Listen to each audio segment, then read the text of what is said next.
What happens when an 11-year-old kid gets his hands on a blank check? This is the question that the Disney movie Blank Check looks to answer. Released in 1994, Blank Check follows Preston Waters, a young boy who is eager to start making money like the rest of his family. After an escaped convict named Carl Quigley hands him a blank check to get the police off his tail, Preston's dreams finally begin to come true. Waters, under the alias Mr. Macintosh, begins to use the money for anything he can get his hands on, from toys to an all-new house. The good times aren't to last, however, as it's not long before members of the bank begin to look for him and his money. For the most part, Blank Check is all but forgotten by the number of kids' movies that are out there. But what makes this movie stand out, though, is its cast of characters. Pretty much everyone in the film is unpleasant, a thing you probably wouldn't say about most other kids' movies. Characters range from being cliche bullies to straight-up criminals. Almost nobody is particularly likable either. This makes it quite the interesting movie, and the subject of today's video. Of the characters that make up this film, which ones most deserve $1 million,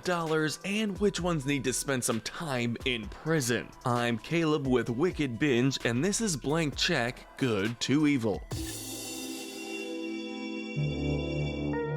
In this video, we'll be starting with the most good characters and then work our way down to the baddest of the bad. These characters are the good. First off, we give Fred Waters our gold medal of good. The father of Preston and his two brothers, Fred tries his best to maintain order in the Waters household. He wants to set a good example for his children, just like any father does. Fred can also be a strict father when he needs to be, as seen when he grounds Preston after he fails to take care of his possessions. Near the end of the movie, he also comes to realize that he's been too distant from his son and that he may put too much pressure on him. This results in him being one of the few characters to actually learn a lesson in the film. Though he gets our gold medal, he's still far from perfect. Throughout the whole movie, Fred never figures out that Preston is the mysterious Mr. Macintosh. Even at the end of the movie does he fail to put the two and two together. He is also at odds with Preston for much of the movie. He isn't all that concerned when Preston is bullied by his brothers, and when his bike is run over later on, it seems like Fred is more annoyed by it being damaged than his own son. While he's not the greatest dad, he does come to realize this, so we can't hold it against him that much. In conclusion, we feel like Fred is the most well-adjusted character to appear in the movie, and with that in mind, we feel he fits our first place best. Coming in second place, the silver medal of good goes to Henry. Henry works as Preston's chauffeur after he buys a limousine service. He becomes very close to Preston, almost filling the void of his father during this period in the film. He gives him advice about what to do with his money and is the closest thing Preston has to a friend. Again, Henry is not a perfect character. Just like Fred, he never deduces that Fred and Mr. Macintosh are one and the same. He believes Preston's story and never seems to really question its legitimacy. Though he isn't all that smart, we have to rank Henry on the more positive end of the list because he's one of the more pleasant characters in the movie. Besides, nobody in this movie is smart. He's probably the nicest character overall, and that's enough in our book to get him the second place. You had better strap in, folks, cause it only goes downhill from here. With them out of the way, let's take a look at the characters who we can't call good, but we also can't call evil. This is the gray area. Getting the bronze medal of good is our main character,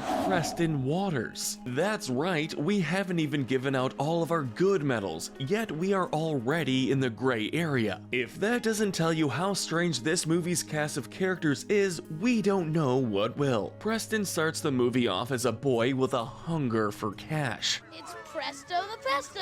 He hates being the only person in his family without money, and he is eager to change that. After an encounter with Carl Quigley, he is given a blank check to get the police out of his hair. Naturally, Preston cashes the check in for $1 million.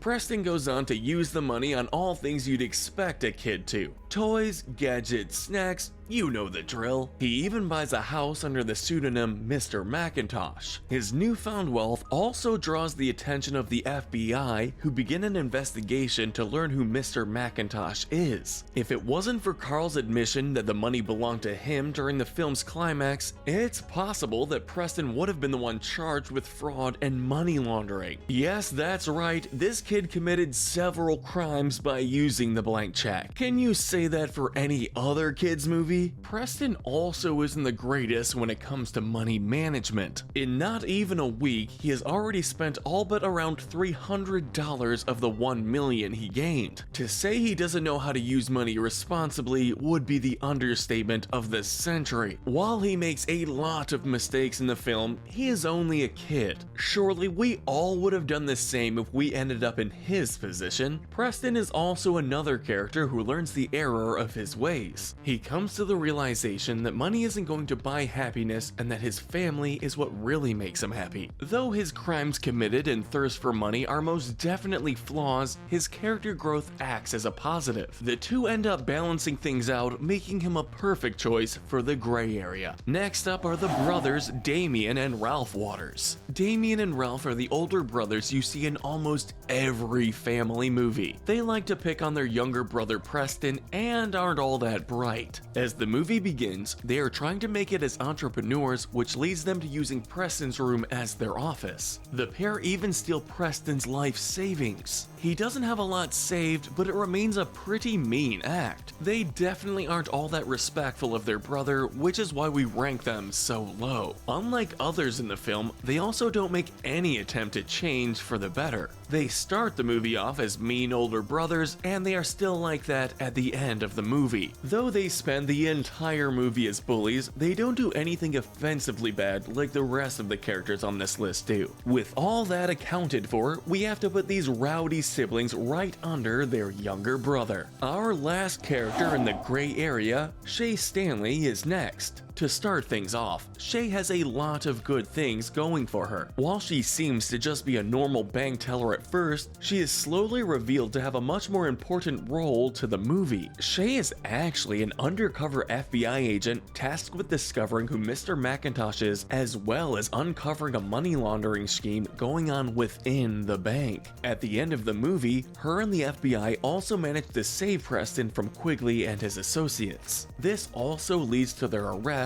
by the FBI. Unfortunately, things aren't all perfect for Shay. We have to address the elephant in the room here. Okay, ready? The biggest reason she ranks so low on this list is because she kisses Preston. Yeah, it is every bit as uncomfortable to watch as it sounds. We also feel she is rather manipulative of Preston. The two go on a date of sorts, but not because she is interested in Preston, which is what he believes is going on. She is merely there to learn more about Mr. Macintosh and his money. There had to be better ways to accomplish that. Like many of the other characters, she also isn't very smart. She too fails to solve the mystery of Mr. Macintosh, though we would argue her failure is the worst instance of this in the movie. While others failed to figure it out as well, she is an FBI agent. We thought an agent would be smart enough to see through a child's lies, but maybe we were wrong. Though she gives the movie its most infamous moment, Shay's work as an FBI agent manages to prevent her from being on the evil tier. Without her, things would have gone a lot worse for Preston. With the gray area out of the way, it's time to move on to those who you probably wouldn't want to leave your money with. These characters are evil. Kicking things off, our bronze medal of evil goes to Juice. Portrayed by Tonelock, Juice is an associate of Quigley who is given a check by him. When he comes into Bitterman's office to claim it, he learns Preston was given the money as Bitterman believed he was the associate. This turn of events throws Juice into the plot of the movie, acting as another accomplice in Quigley's quest to retrieve his money. Juice is every bit as determined as Quigley is to get his money back and has no issue terrorizing the young Preston if it means he gets his money. Ultimately, we rank Juice higher on this list because he doesn't have as much characterization as the other two villains. He's a henchman, nothing more and nothing less. success. Still, he remains a dangerous foe and probably one of the more memorable parts of an otherwise forgettable film. Next is our Silver Medal of Evil recipient, Edward Bitterman. The bank president Bitterman is the character who launches much of the plot into action. Not only is he a vital part of Quigley's money laundering scheme, but he's also the character who gives Preston his $1 million.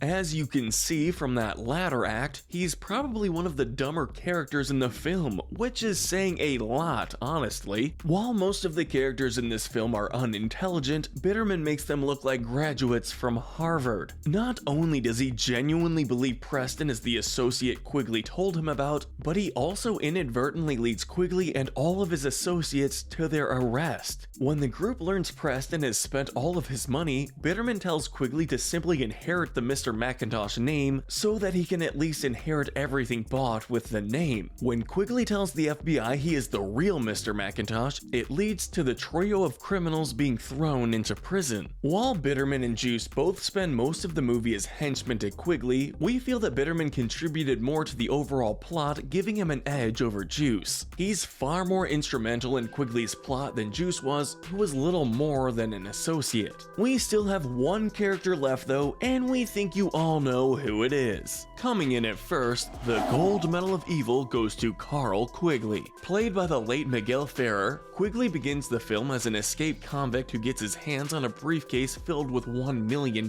in cash. He plans on having the money to be laundered by an associate, as well as using the money to start life anew. When the money is stolen by the boy Preston, Carl is not too pleased with this ripple in his plans. He becomes so determined to get the money back that he is willing to even kill Preston if he absolutely has to. Quigley tries numerous times throughout the film to find Preston, but to no avail. He's not one to give up, however. In one of his darker moments, he dangles the bully Butch off of a building, threatening to drop him if he doesn't reveal the boy who stole his money. Quigley is easily the most dangerous character in the film and the only one to both start and end the movie in prison. His crimes and willingness to attack even children more than make him the best pick for the most evil character in the movie. Although, we have to admit, it's a little hard to take him seriously with how often he fails to catch this kid. Before we wrap things up, let's give out a few medals to the characters who deserve them the most. The Darwin Medal belongs to none other than Edward Bitterman. Really, you thought an 11-year-old was Quigley's associate? For the Envy Medal, we have Preston Waters, for it is his envy of his family that directly leads to his cashing of the blank check. The Pride Medal goes to his father,